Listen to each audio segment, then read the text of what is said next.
Let's talk about culture. So I'm going to be referencing this definition by John Cotter. This idea that shared values help keep norms in place, and once those norms are in place, that becomes the culture. An example of this is Starbucks. You may have gone to Starbucks this morning. There was probably a big line. You could have cut the line, but you didn't, because it's a shared value of order and fairness, which holds this norm in place of waiting in line for coffee, which becomes part of the culture of Starbucks.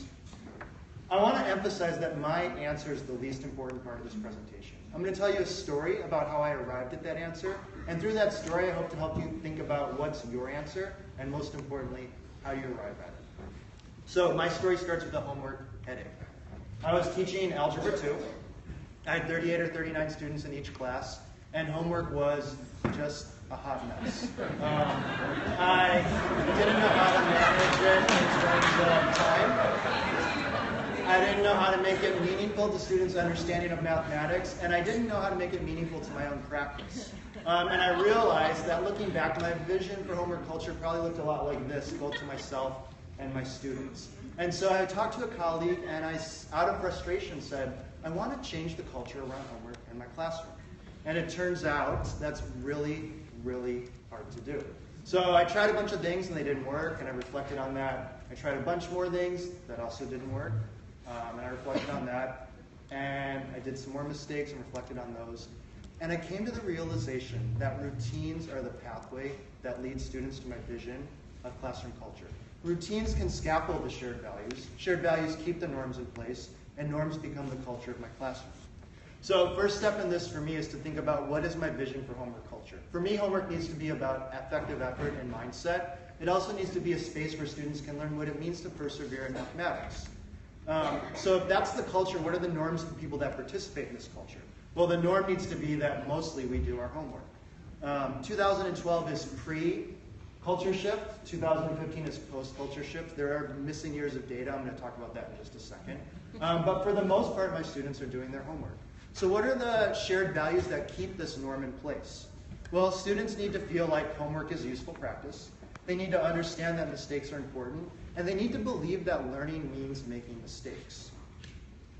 Those are the shared values. What routines will scaffold those shared values? Well, the most important routine for me is that I grade students' homework for evidence of thoughtful corrections to their own work. The most important routines for the students are that they grade their work in a different colored pen, and that they write meaningful reflections about the mistakes they make on their homework. Here's an example of a student's work from my classroom. They made all kinds of mistakes, but they reflected meaningfully on those mistakes. That's what I expect to see for full credit on their homework. Here's another example of the student's homework from my class. So again, the student persevered through the homework problem. They made a lot of mistakes, but they reflected on that homework. They wrote some meaningful comments about their mistakes, and that gives them full credit. My students grade their own homework so much better than I could ever grade their homework. So in my classroom, then it becomes a bit, you're breaking a norm to not do your homework. When you're the 2 or 3 kids that are sitting there without your homework and everyone else got their different colored pen making corrections to their work, it's kind of like you cut the line at Starbucks. Nothing really bad happens to you, but it is uncomfortable to do that. My biggest mistake in this, and the reason there's 2 years of missing data, is I did a really bad job communicating my expectations to the students. I did not do a good job of explaining my vision for homework culture, and it was kind of a mess. That's why I didn't show you the data. I also need to acknowledge that changing culture takes weeks or months, not days. This shouldn't be a fast process. Changing culture is a big deal, and it should take a lot of time. So where I'm at now with all of this, I recently had an evaluation, and my administrator loved my lesson, and during the debrief he asked me what I thought about it. And I said I was really disappointed in the quality of the classroom discussion.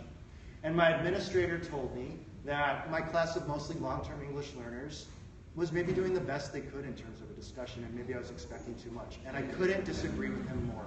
So right now, I'm thinking about what routines I'll put in place to build a culture where students have meaningful conversations about the mathematics they're doing in my class. To conclude, I just want to say to all the math teachers out there, you're already doing meaningful things with your students every single day. I'm not suggesting you do what I did in my class. Rather, I'm suggesting that you reflect on the routines that you're doing in your classroom and ask yourself, what do those routines communicate about the culture in your classroom? Thank you.